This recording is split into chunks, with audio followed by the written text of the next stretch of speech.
وہ بڑا بھرپور کردار ادا کر سکتے ہیں. اس میں ماضی میں بھی ہم نے دیکھا، پنجاب اسمبلی کے اندر بھی دیکھا جو کچھ ہوا، وہ جو ہے نیشنل اسمبلی کے اندر بھی نظر آ سکتا ہے.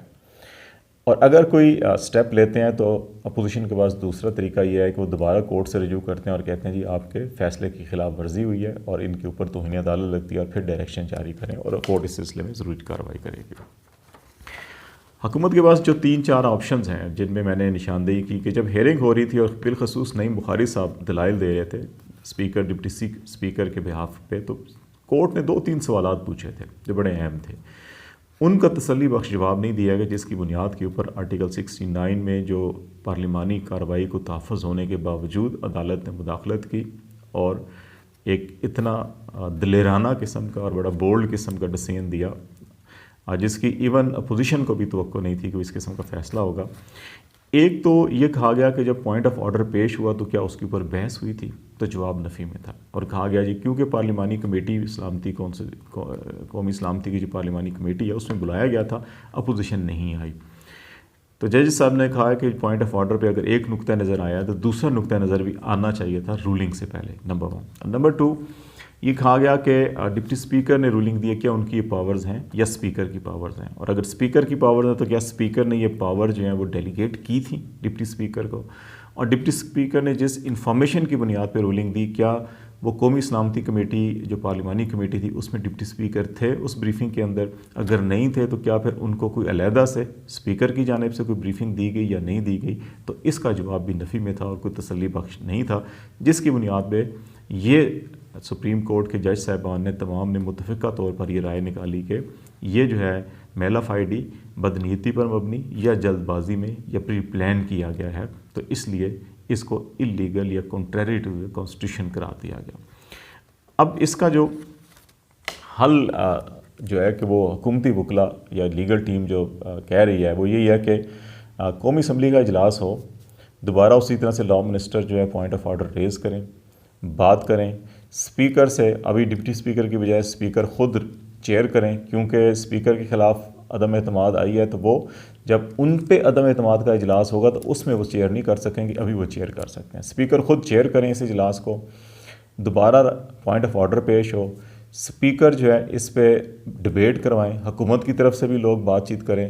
اپوزیشن کے پارلیمانی رہنماؤں کو بھی کہا جائے کہ وہ جو ہے اس کے اوپر بات کریں، اور اس کے بعد اسپیکر جو ہے دوبارہ وہ اگر رولنگ دیتے ہیں اور یہ کہتے ہیں کہ یہ اس وقت یہ سچویشن ہے،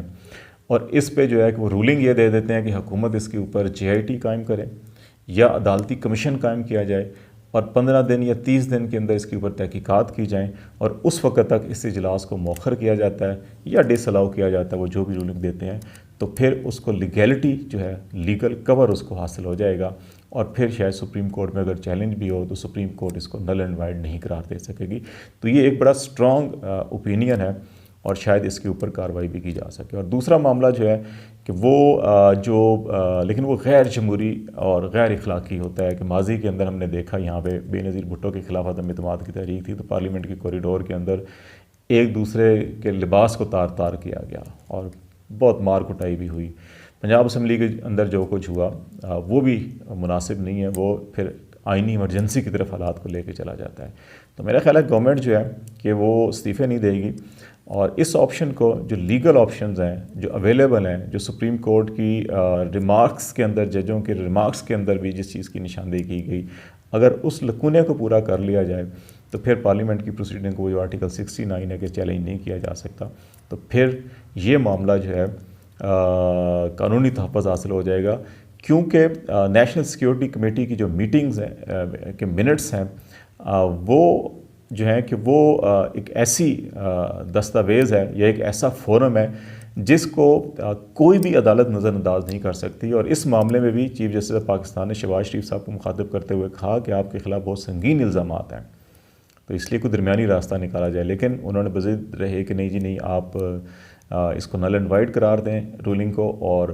ہمیں موقع دیں کہ ہم جو ہے کہ ووٹنگ کے ذریعے اقتدار میں آئیں. تو چیف جسٹس نے یہ کر دیا، لیکن میرا خیال ہے گورنمنٹ جو ہے لیگل وے یوز کرے گی. اس کے علاوہ جو ہے صدر پاکستان کے پاس بہت سے کانسٹیٹیوشنل اختیارات ہیں، ان اختیارات کو بھی برے کار لایا جا سکتا ہے جو آرٹیکل 232 سے 235 تک ہیں، اس کے اندر 3-4 کیٹیگریز ہیں ایمرجنسی کے نفاذ کے حوالے سے، وہ بھی کی جا سکتی ہے جس کو سپریم کورٹ میں چیلنج کیا جا سکتا ہے۔